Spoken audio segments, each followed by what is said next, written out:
महाराष्ट्र के मुख्यमंत्री एकनाथ शिंदे पर अब शिवसेना से केंद्रीय मंत्री परिषद में शामिल होने का दबाव पड़ने लगा है। अगले साल होने वाले महाराष्ट्र में विधानसभा के चुनावों से पहले पार्टी के भीतर इस बात की चर्चा है कि केंद्रीय मंत्री परिषद में शिवसेना को मिलने वाली जगह से न सिर्फ महाराष्ट्र के सियासी समीकरण साधे जाएंगे, बल्कि उद्धव ठाकरे को कमजोर करने में ये दांव भी शिंदे गुट को मुफीद लग रहा है।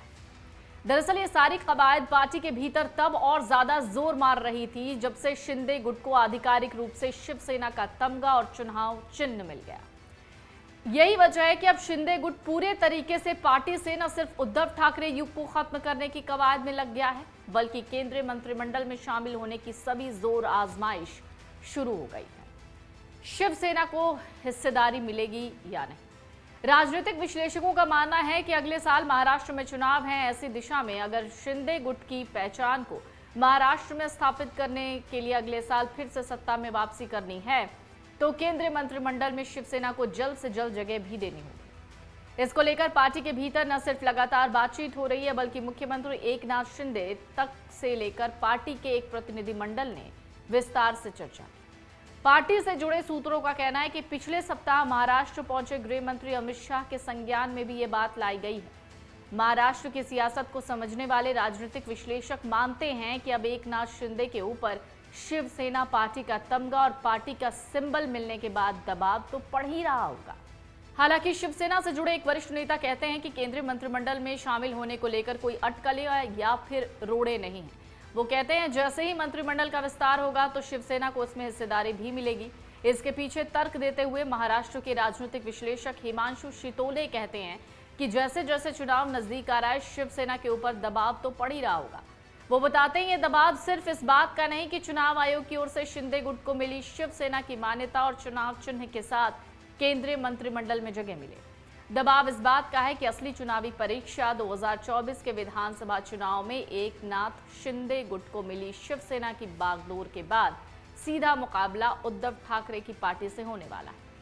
यही वजह है कि सिर्फ शिवसेना ही नहीं, बल्कि भाजपा भी महाराष्ट्र के सभी सियासी समीकरणों को हर नजरिए से देखकर एक एक कदम फूंक कर आगे बढ़ रही है। महाराष्ट्र में हुए बड़े सियासी उलटफेर के बाद जिस तरीके से मुख्यमंत्री शिंदे ने शिवसेना की राष्ट्रीय कार्यकारिणी की बैठक बुलाई है, उससे कई तरह के कयास लग रहे हैं। राजनीतिक विश्लेषकों का मानना है कि शिवसेना की राष्ट्रीय कार्यकारिणी में अभी भी कई नेता ऐसे हैं जिनकी आस्था उद्धव ठाकरे और बाल ठाकरे के परिवार के प्रति बनी हुई है। विश्लेषकों का अनुमान है कि मुख्यमंत्री एकनाथ शिंदे के नेतृत्व वाली शिवसेना में उद्धव ठाकरे के परिवार से संबंध रखने वाले किसी नए नेता की फिलहाल ना तो एंट्री होगी, ना ही उसे बरकरार रखा जाएगा।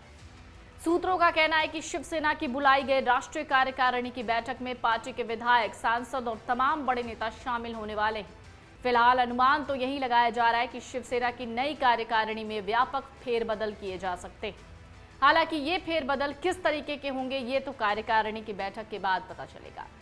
राजनीतिक विश्लेषकों का मानना है कि महाराष्ट्र में जितना सजग होकर एकनाथ शिंदे और उनकी पार्टी से जुड़े नेता चल रहे हैं, उससे ज्यादा भाजपा एक एक कदम सोच समझकर रख रही है। राजनीतिक विश्लेषक एस.एन. धर कहते हैं कि दरअसल अगले साल होने वाले 2 महत्वपूर्ण चुनाव महाराष्ट्र के हाल के दिनों में हुए बड़े बड़े घटनाक्रम से आंके जाएंगे। इसमें अगले साल होने वाले लोकसभा का चुनाव भी शामिल है और महाराष्ट्र में अगले साल होने वाले विधानसभा का भी चुनाव शामिल है। धर कहते हैं कि महाराष्ट्र में जिस तरीके से बड़ा सियासी उलटफेर हुआ है, उससे न सिर्फ सियासत के गलियारों में हलचल मची थी, बल्कि महाराष्ट्र की जनता भी एक बारगी सन्न रह गई। सियासी जानकार ये भी कहते हैं कि 2018 में हुए विधानसभा चुनाव के बाद से महाराष्ट्र की सियासत में लगातार किसी न किसी तरह की हलचलें मच ही रही हैं, क्योंकि सरकार उद्धव ठाकरे के नेतृत्व में बनी थी और बीच में हुए सियासी फेरबदल में उद्धव ठाकरे न सिर्फ सत्ता से बाहर हुए, बल्कि पार्टी से भी इस तरह से बेदखल हो चुके हैं। ऐसे में अगले साल होने वाले चुनाव न सिर्फ सियासी रूप से रोचक होने वाले हैं, बल्कि ठाकरे परिवार की सियासत में उपस्थिति का वजन भी आंकेंगे। अगर आप ये वीडियो YouTube पर देख रहे हैं तो हमारे चैनल को सब्सक्राइब करें और बेल आइकन को दबाना ना भूलें। अगर आप Facebook पर ये वीडियो देख रहे हैं तो हमारे पेज को लाइक करें। डाउनलोड करें अमर उजाला ऐप और पाएं खबरें लगातार।